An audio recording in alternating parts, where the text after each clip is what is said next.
ناظرین محترم، وہ نوجوان جس نے آقا علیہ الصلوۃ والسلام سے زنا کی اجازت طلب کی۔ بسم اللہ الرحمن الرحیم۔ ایک شخص نے آقا علیہ الصلوۃ والسلام سے زنا کی اجازت طلب کی، یعنی کہا کہ یا رسول اللہ صلی اللہ علیہ وسلم مجھے بدکاری کی اجازت دیجیے۔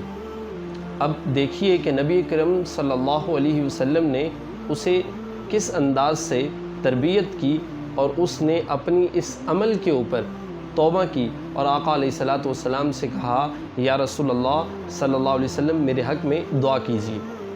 اب احادیث مبارکہ سنیے کہ وہ شخص، وہ نوجوان آیا آقا علیہ الصلوۃ والسلام کی خدمت میں، کہا یا رسول اللہ صلی اللہ علیہ وسلم مجھے اجازت دیجیے، یعنی زنا کی اجازت دیجیے اور بدکاری کی اجازت دیجیے۔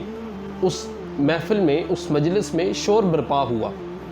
آقا علیہ الصلوۃ والسلام نے کہا اس نوجوان کو میرے قریب آنے دو۔ وہ نوجوان آقا علیہ الصلوۃ والسلام کے قریب ہوا تو نبی رحمت صلی اللہ علیہ وسلم نے اس نوجوان سے کہا کہ اے نوجوان، تو مجھے یہ بتا کہ کیا تو یہ چاہتا ہے کہ کوئی تیری ماں کے ساتھ ایسا عمل کرے؟ تو اس نے کہا نہیں یا رسول اللہ صلی اللہ علیہ وسلم۔ پھر پوچھا کہ کیا تو یہ چاہتا ہے کہ تیری بہن کے ساتھ اس طرح کا عمل کیا جائے؟ تو کہنے لگا نہیں یا رسول اللہ صلی اللہ علیہ وسلم، میں یہ پسند نہیں کرتا۔ تو آقا علیہ الصلوۃ والسلام نے فرمایا کہ اسی طرح لوگ بھی یہ نہیں پسند کرتے کہ ان کی بہن کے ساتھ کوئی اس طرح کا رویہ اختیار کرے۔ پھر اس شخص سے پوچھا کہ کیا تو یہ پسند کرتا ہے کہ کوئی تیری بیٹی کے ساتھ زنا کرے؟ وہ کہنے لگا یا رسول اللہ صلی اللہ علیہ وسلم، میں بالکل پسند نہیں کرتا۔ کہا اسی طرح لوگ بھی اس چیز کو پسند نہیں کرتے۔ اور پھر اسی طرح آقا علیہ الصلوۃ والسلام نے اس کی پھپھو کے بارے میں بھی ایسا ہی سوال کیا اور خالہ کے بارے میں یہی سوال کیا۔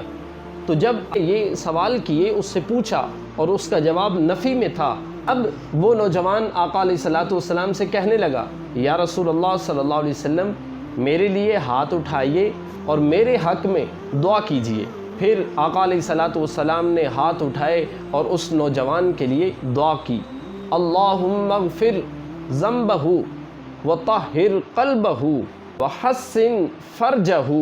اے اللہ اس کے گناہوں کو معاف فرما دے اور اس کے قلب کو پاک کر دے، ستھرا کر دے، اور اس کی شرمگاہ کی حفاظت فرما۔ اللہ رب العزت سے ہر وقت یہ دعا کرتے رہنا چاہیے، مالک کائنات ہمیں ان چیزوں سے محفوظ رکھے۔